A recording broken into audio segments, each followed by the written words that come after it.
Good morning, everyone.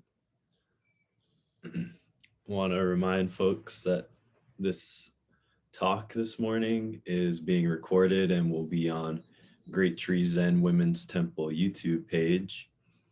And I want to remind everyone about the spirit and practice of Dhana. In Buddhism, when Zen practitioners share their understanding of the teachings and practice, it is offered freely as a practice of Dhana Paramita.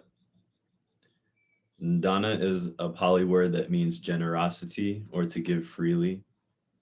And this practice is done without expectation of getting something in return. This is the spirit of speaking about the Dharma. Other ways to practice Dhana are to offer support to those who share the teachings, to support places of spiritual practice, and to give without judgment of expectation when opportunities arise. And those who share the teachings at Great Tree do so on a Dhana basis. Please support their practice by giving what you can. You can either do this directly or through Great Tree, and we will pass it on to them. So we're all very grateful for Great Tree and for Miss Peggy Rowe for offering her time and wisdom. And so you can support Peggy and Great Tree by following the link in the chat. And please email at info@greattreetemple.org specifying if it's for Peggy or for the Dharma talk. Thank you.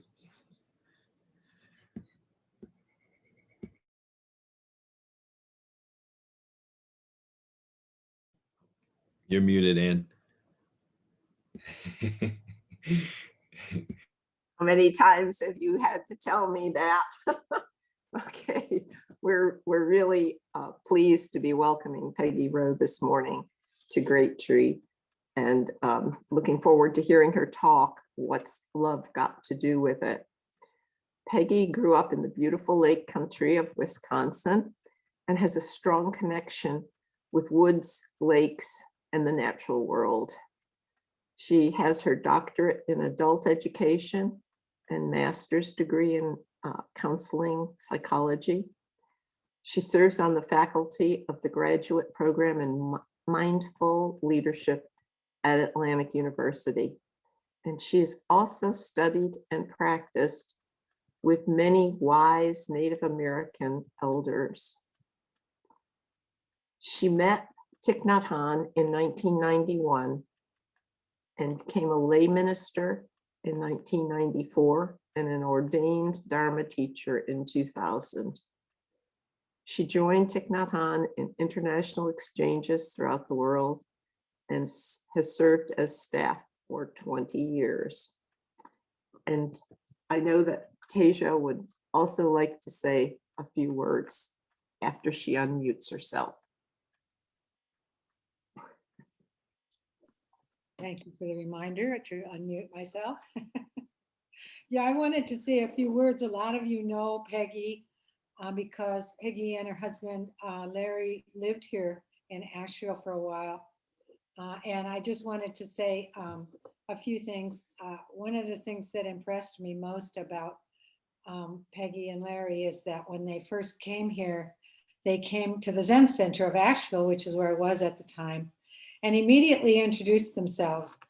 And it was just so nice to make that connection immediately without just kind of hearing about them and having to seek them out. And I think that's a really beautiful thing to do. And that's the thing that Peggy really emanates, is that warmth and friendliness.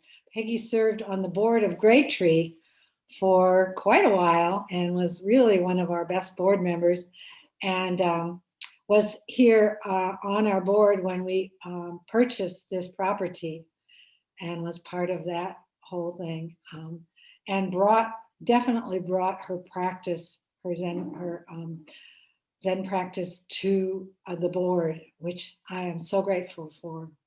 So thank you so much for coming, Peggy. And I'm going to shut up so you can talk. Okay. Can you hear me okay? Okay, good. Well, good morning, dear friends. Good morning, Reverend Tejo. And I say good morning to my teacher, Thich Nhat Hanh. Thanks for the invitation. I don't have a temple, Larry and I don't, so we have to be invited. And so this invitation means a lot to us because our calling to be bodhisattvas is very powerful. So I picked a catchy title. So I thought it would bring you here. What's love got to do with it? The cliff note is everything. And so we'll get to that. I wanted to offer a short talk and then a guided meditation. Because what came up in my mind to teach about today was safety. So I wanted to really explore safety. And of course, love is the river that streams through safety. But as we begin, I wanted to introduce myself with my pronouns, she, her, hers. I am on the stolen land of the Kumeyaay people in San Diego. And it's so wonderful seeing some friends that I haven't seen in a long time, and seeing new friends and seeing the Zendo. When we first shopped, you probably heard that there was this giant pool table in the Zendo. And that was the only problem. It was one of those really big, oh gosh, how many pounds? I don't know. All of us just even leaning on it couldn't budge the thing. I never know what happened to that. I hope it's had a resurrected life. So thank you for your presence this morning. And as we sit together, I really want to invite you to feel each other as bodies and energy, to really get a sense of it's not technology connecting us, but this river of love for teachers, the Dharma, the Sangha, and that this is what is the glue right now for us, is this love that flows through us all. And somehow we fell in love with the Dharma, right? Somehow, something got us. For me, it was Thich Nhat Hanh. I'd tried to read Buddhist books, but they were too hard for me. Some of those Buddhist authors, oh my, it's like, what are they trying to say? It's how many notions in one sentence. But Thich Nhat Hanh helped me see. I'd always felt it was something appealing to me. And sure enough, I discovered it was who I am. My very first retreat with Thich Nhat Hanh, I heard about the Bodhisattva Vows, and I wanted to take them immediately. And, there's rules. You have to do this, you have to do this, you have to fill out this form, you have to do this, you have to do this. And I had just had my husband killed. And so I didn't want to wait. I was not about waiting. I recognized I was a bodhisattva and wanted that ceremony and had a lot to learn about what that meant. But I know that you folks here also have that call, that bodhisattva call in you to serve, to wake up, to not let our suffering spill out into history, to do our good, true, beautiful best for our ancestors and for each other. So safety. I thought I better start with something Buddhist because I'd really like to wrap into some of the somatics and trauma material. Because right now, I don't know about you, but I think most of us are triggered. COVID has been what we call a C trauma, which means constant little bits impact our nervous system, little bits, day after day, day after day, reading the death rate. And then most recently, the horrific shooting in Atlanta with American Asian Pacific Islander community. And I want to say I stand in solidarity, and I know we do too with those people and family. And then now recently, Boulder.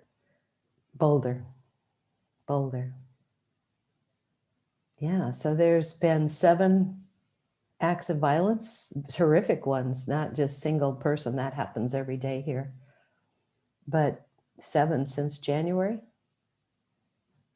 And that impacts our nervous system. That impacts our body in ways that our mind can't talk us out of. So the Buddha, What did the Buddha say about safety? Well, to me, it's about the three jewels, the Buddha, Dharma, and Sangha, as a starting point.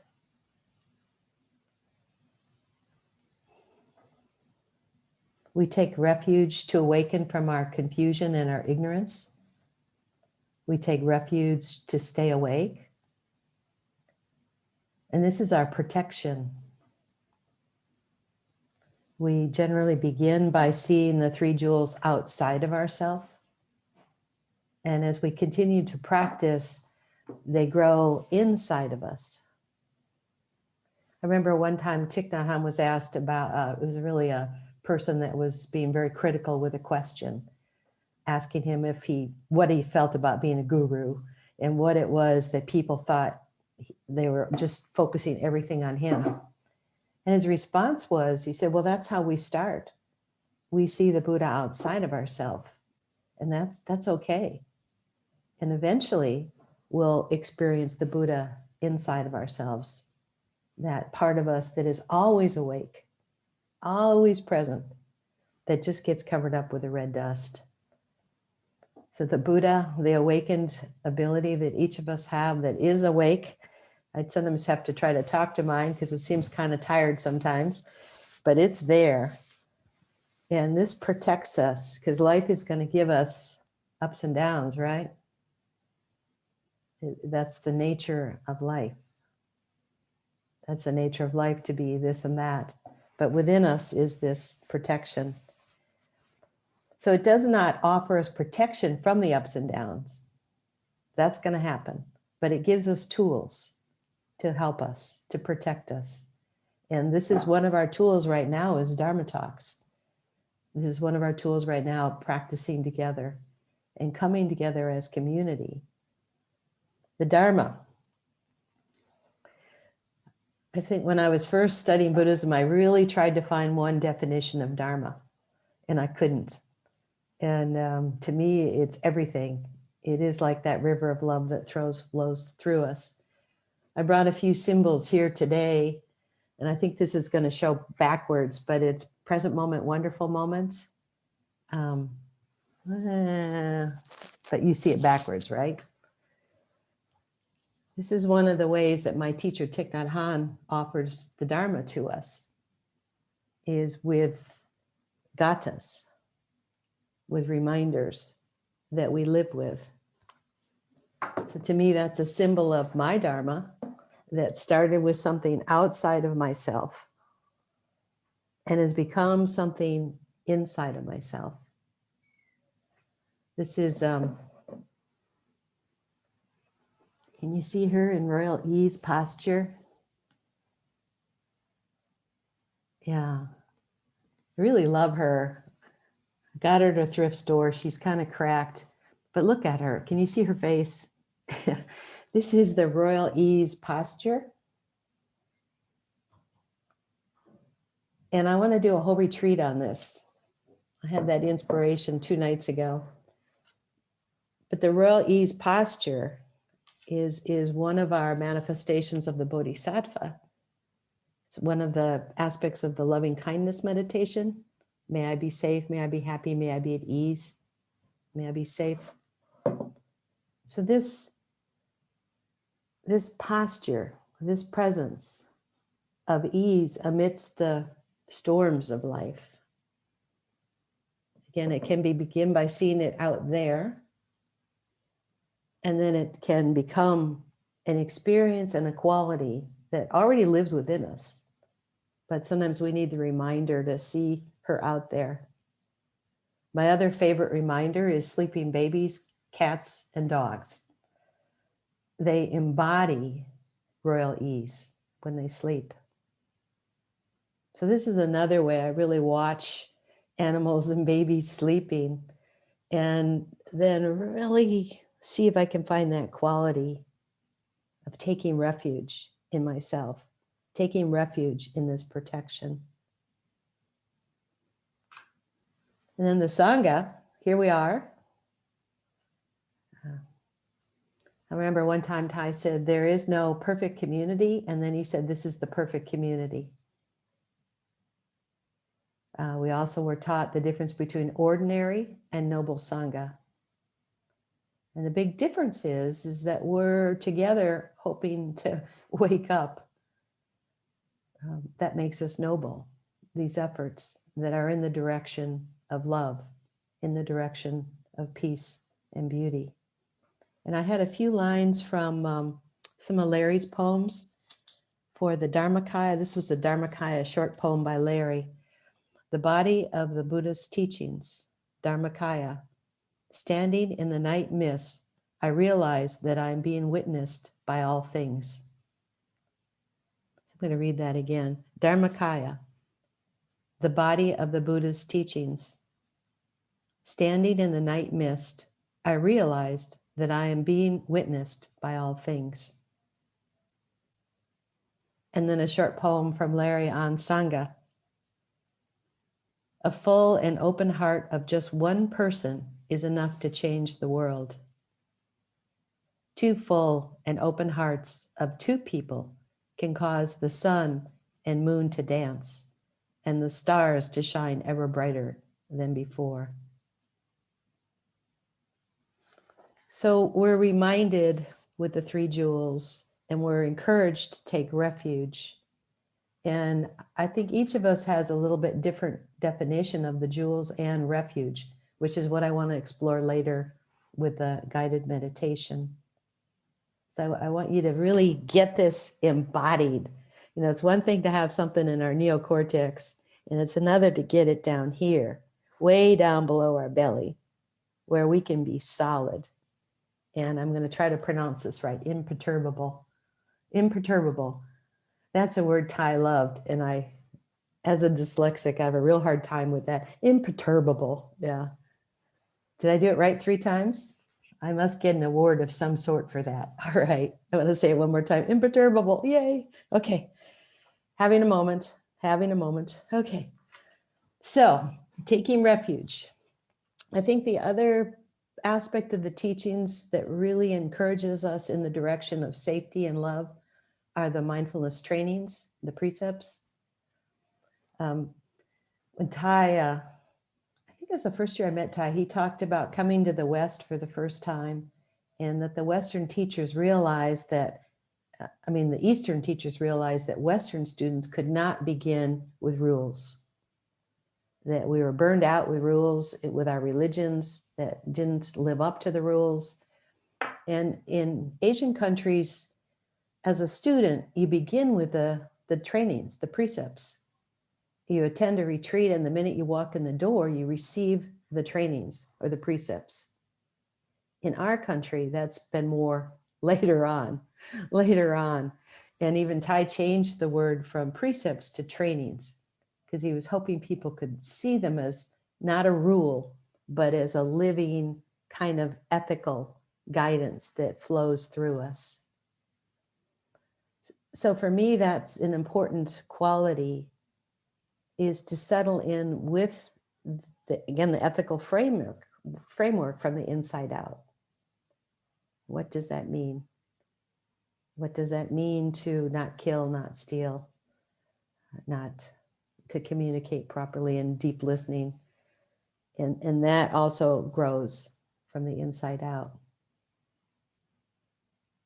So those were some aspects of love and safety I wanted to begin with. And then I want to talk from a body standpoint a little bit more. So I'm fully aware that I've had pretty high level of trauma in me this year that I've been practicing with.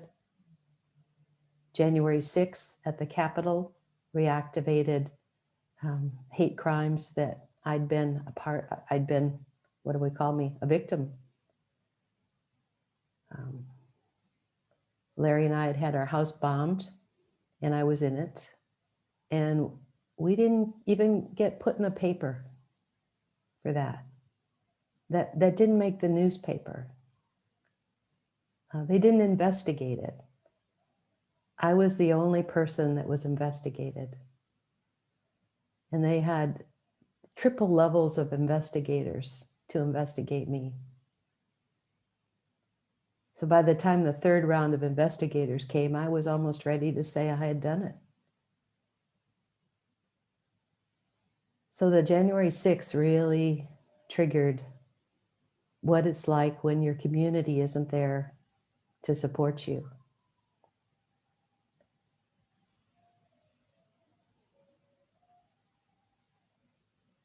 So I'm taking a breath with that. Yeah, January 6th really activated me. Anybody else? Hands up. Yeah.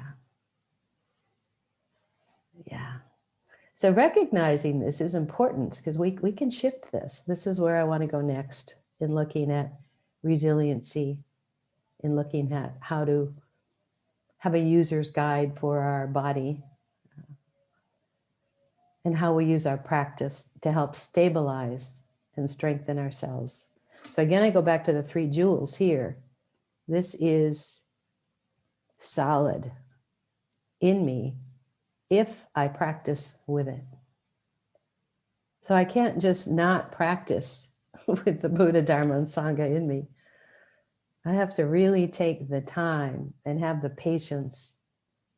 And Ty was once asked about healing and transformation. He says, oh, inevitable. Time, practice, patience. Time, practice, patience. So this is my model too, is to try to give myself the patience to have the time, because it seemed like this year I was a little slower.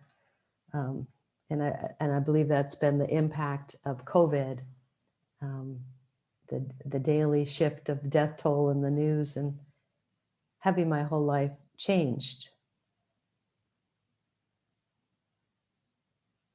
So are you with me so far? Okay. So then now we're going to integrate trauma. Trauma is a pretty loaded word. I wish I had a different one, but it's connected to what happens to our nervous system. And it's nothing our mind can do anything about for the most part. We'll have a zone of tolerance that varies day to day. Even in family members, you can have a family member that had the same experiences, but their zone of tolerance might be smaller or bigger than yours. We don't really know why the nervous system can have such variation, but we do know that all of us can grow our zone of tolerance, that all of us can increase it. And you can already probably think some of the things that do that, right? Yoga, Tai Chi, meditation, wood walks, Ikebana with Norma, all these things will just help grow our window of tolerance. But they're active, aren't they? There's an action involved. There's a right action, just like coming this morning to meditation. The diligence, the discipline. I didn't used to like the word discipline, but I've really come to love it. I can really see disciple in that word. And I'm real comfortable being a disciple. And to recognize that in me, that is it's something beautiful, that discipline. It's really beautiful. It's very intimate, isn't it? It's very unique to each of us. So that discipline. Okay, back to trauma. So we'll have this, we've heard of fight, flight, freeze, right? There's also tend and befriend. But I want to speak to the energies. With a fight response, all the energies are pumping into our arms. All here. With flee, they're pumping into our legs. And with freeze, which is the predominant one and my favorite, they're pumping, we've got a foot on the gas and a foot on the brakes. So what's happening is these chemicals that were there to save our biscuits are pumping through our body. They're pumping through our body. And with a freeze state, foot on the brake, foot on the gas, can you see what happens? How our nervous system gets dysregulated. And each of us have kind of our preferred mode, but we all know all of these. I've teased Larry that I think the flight response in him comes out when we move again. It's like, oh my God, we're moving again. And that's been true in some cases. We've moved when we've had too many racist episodes. I never know what to call them. When we've had too many guns pulled on us and too many pullovers and too many times of not being served. So yeah, we move again. So that's that flight, flee. And do you know how you acted out? And do you know it? Are you aware as we're talking about it right now, what you notice? Yeah, the most destabilizing one is the freeze. And this is where I think many of us are in. And in our work with inclusivity and racism, this is where we believe most people are, is in a freeze. This is my only explanation for how this can continue, is that people are numbed and frozen. And it's my explanation of why in June people woke up. A couple of months of COVID and not running around. And people were more rested and nourished with reading and Netflix binging. And more people woke up. More people woke up to the fact that we've been colonized. Yeah, so fight, flight, freeze, tend and befriend. Again, it's about energies. And there's high fancy chemicals and hormones that are in all of this. And we can slow it down. So that's one of the things I wanted to talk about next is just a couple of simple tools that can help us to stabilize our nervous system. And along with our Buddhist practice, walking meditation, sitting meditation, lying meditation, all of this will help us to restabilize our nervous system. And that's our best protection.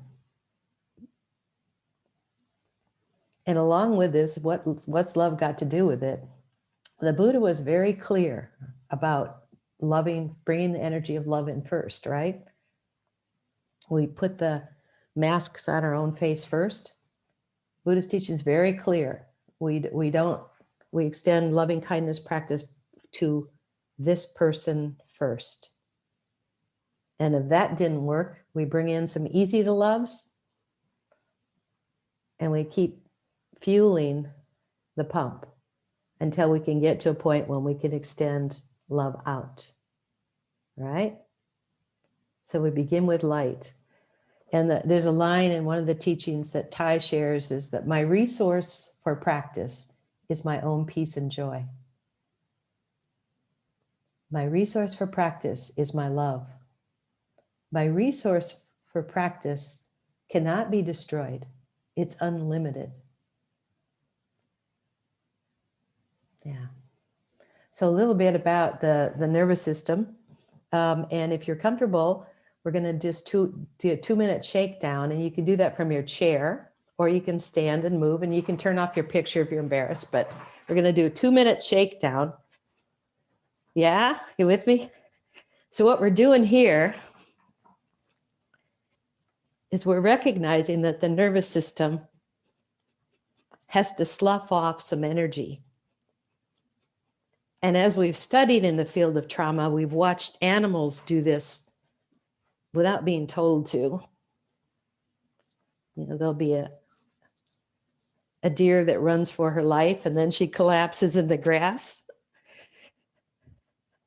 And when she collapses, there's a shaking out. There's a shaking out.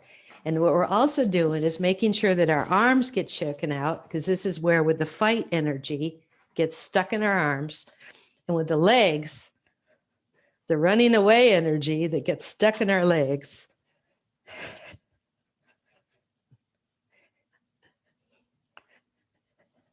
See Tejo's smiling, that's good. I've done this in other zendos, Tejo, honestly. Yeah, and just notice what you notice. Don't forget your bum.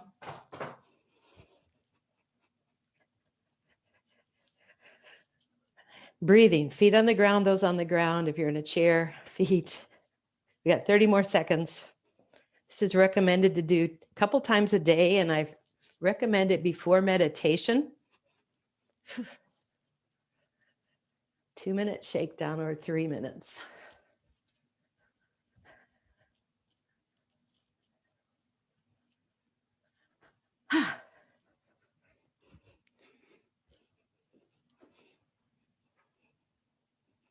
Okay.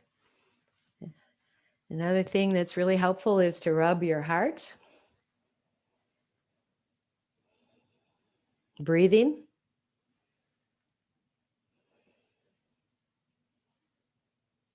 Both directions. So breathing, just really rub the heart. And we're hoping to get more energy into our core, the core of the body, and then the belly. Especially below the navel. Breathing.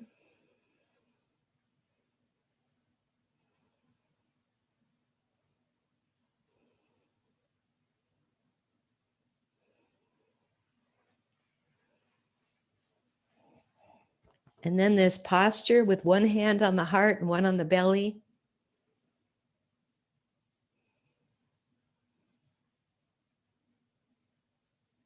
Breathing.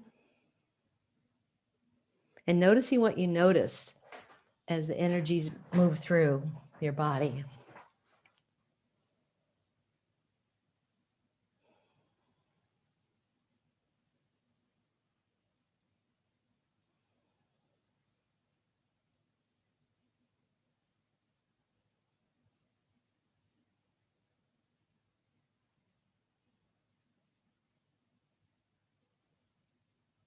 Yeah, I've noticed myself settling,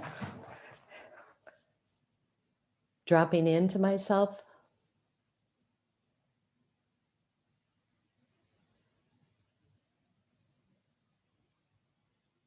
And the warmth of my hand and the warmth of my belly and heart.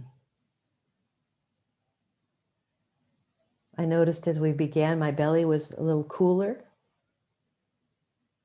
My heart was warm.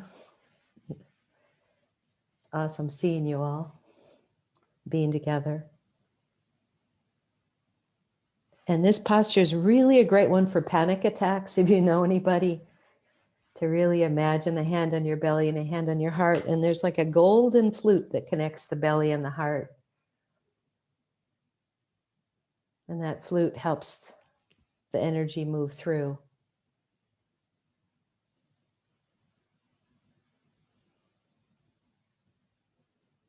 And notice too that this is a self-cherishing, self-care posture.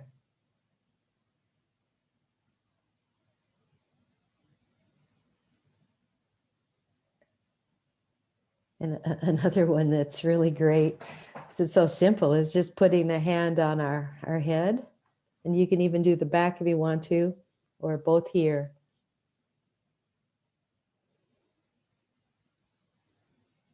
But we're hoping to get our neocortex back online,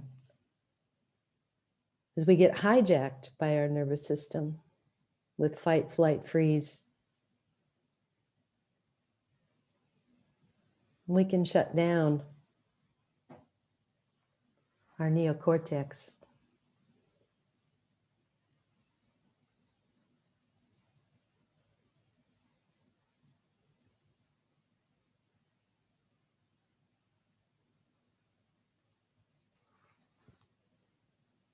Yeah, so we're bringing warmth, we're bringing love, we're bringing kindness, we're bringing patience.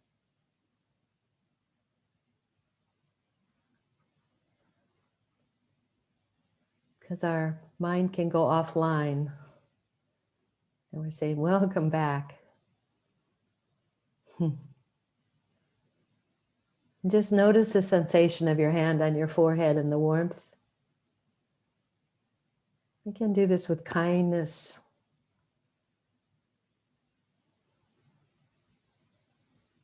This is somebody's baby, right here. Yeah.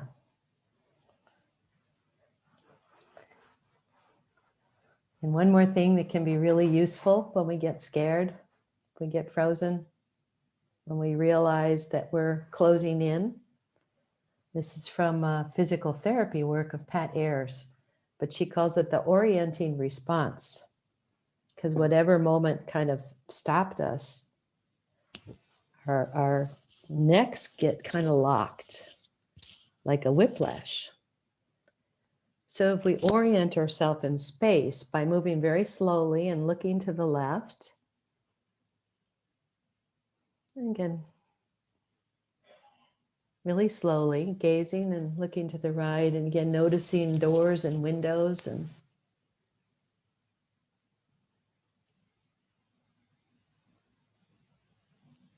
we want to look behind us.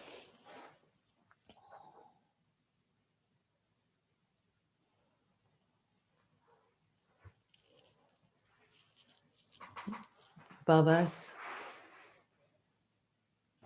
and below us.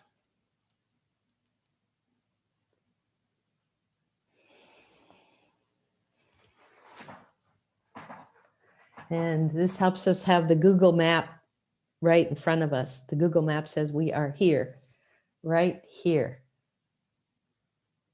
And the orienting helps us again to notice where the doors and windows are, all sides of us, and doing it really slowly.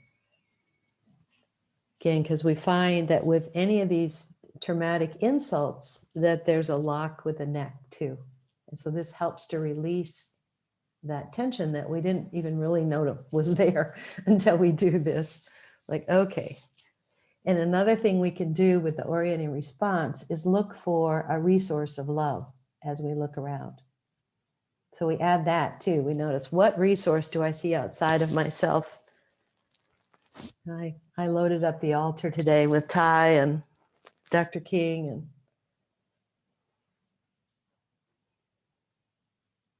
but really aware again on the outside and then bringing it inside.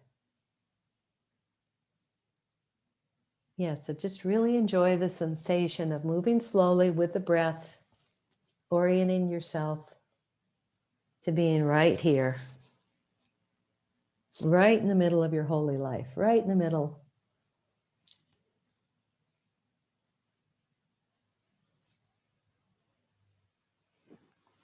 Yeah. So are you oriented? Interesting, isn't it? Did you get any kinks out? Anybody have any releases? I'm getting some head nods. I told Tejo I'm not really a public speaker. I'm a facilitator. So she's like, okay, we're going to facilitate today. But I want to invite you to slip into a short guided meditation. You can have your eyes open or closed just so they're soft. So you can be in your chair. Dogen reminds us the erectness is about our attitude, our attitude of being comfortable. So that might be lying on the floor, standing or sitting. Feeling our height, our verticalness. And just imagine pushing your head a little bit against a ceiling. There's our vertical axis and our width.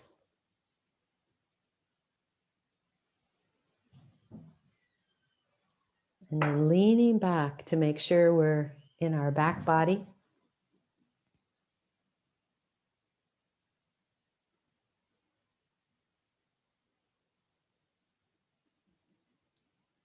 And the old language is very clear that there's the Sangha Kaya, the Dharma Kaya, the Buddha Kaya. Kaya meaning body. The body of the Buddha. The body of wisdom. The body of beloved community. And just let yourself settle into the cushion or chair.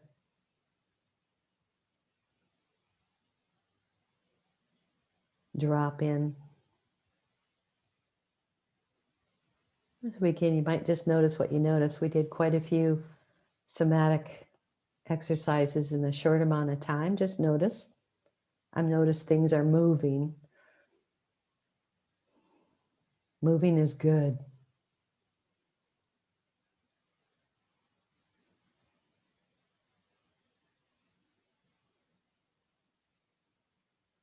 Lighting up the incense of your heart. Aware of the heart open in the front and back side.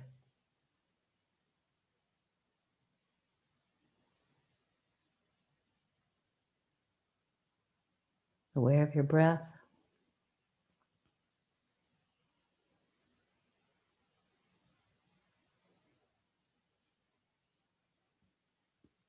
Aware of our community as a very real energetic force of love.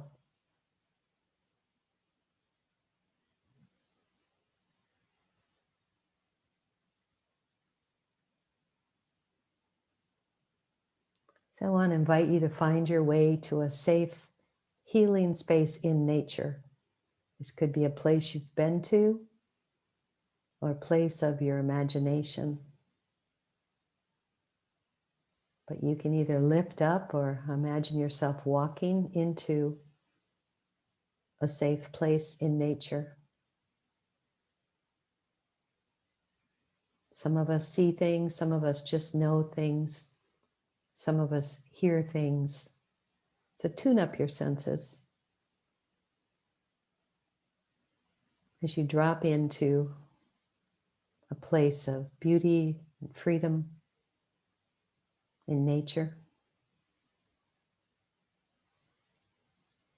Aware of the great acceptance of Mother Earth as we land.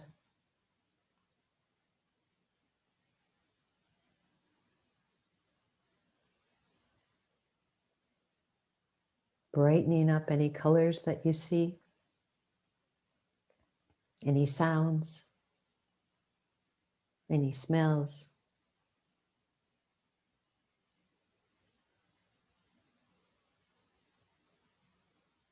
Aware if there's animals, plants, minerals.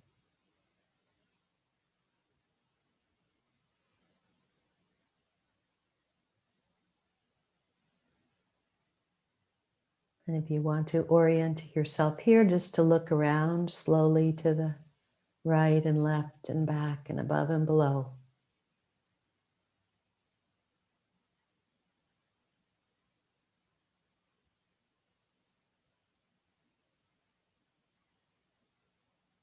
Settle in even deeper into safety.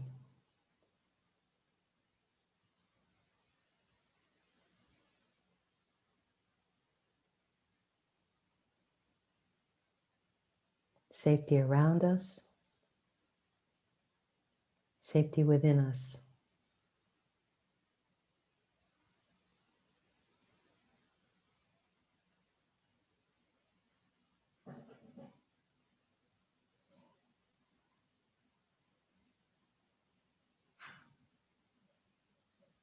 Settling even more, dropping even more into safety.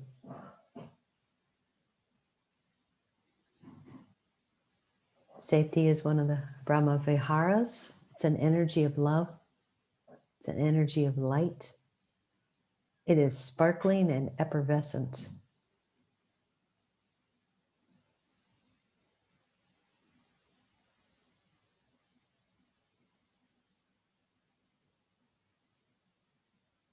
And as we sit or walk or enjoy our safe place, I want to invite you to be aware of the 3 jewels within you.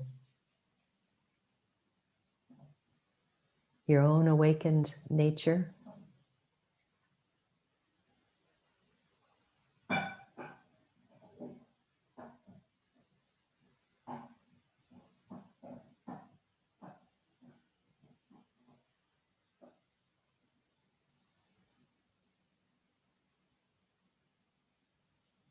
the Dharmakaya, the wisdom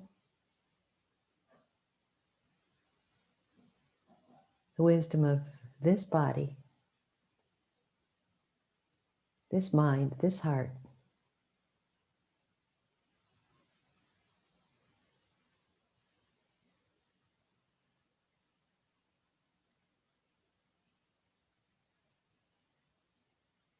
And the Sangha Kaya that's within you. Our ancestors that flow through our bones and blood and body. Nature.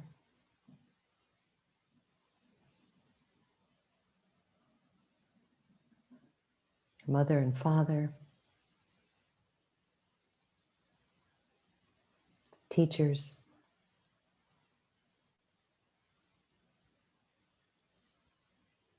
Breathing.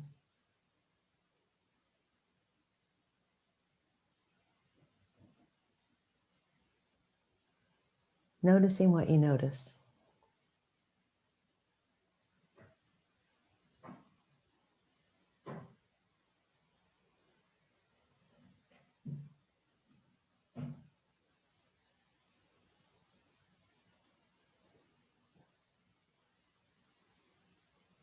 Dropping into safety even more.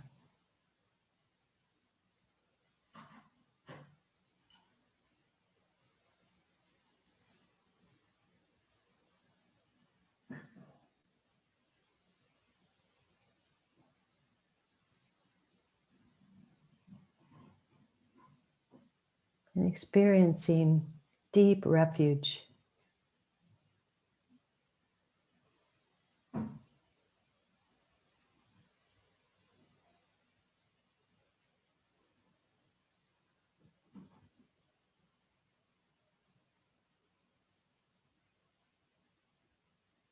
Your whole body radiating the light of loving kindness in safety, in freedom.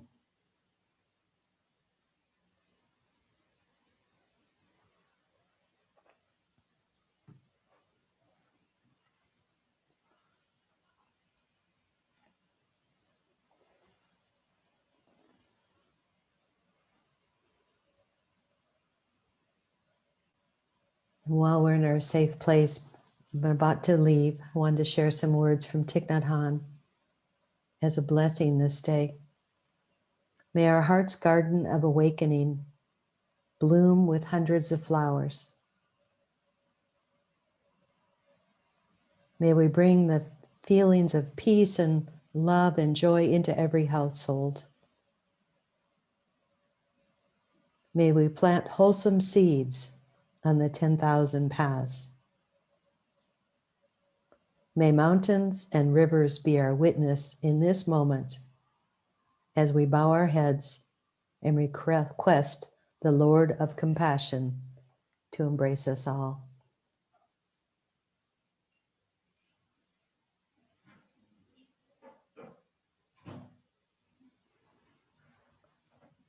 So giving thanks to your safe place, knowing you can return, whether it's a bow or, and then coming back, taking the same route to your seat, your cushion in your home or space.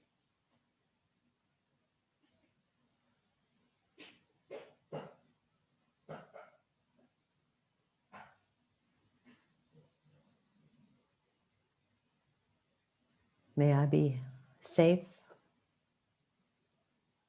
May I be healthy. May I be happy. May I be peaceful and at ease.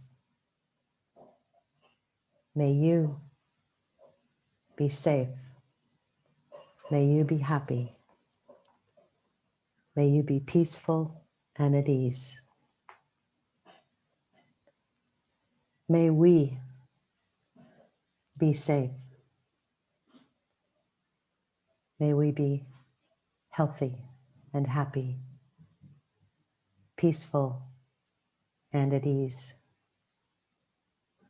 And may all be safe, happy, healthy, peaceful, and at ease.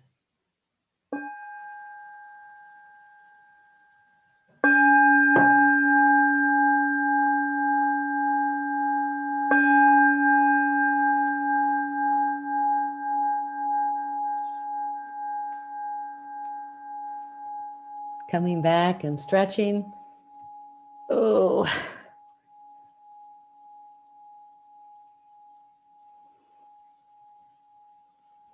Oh man.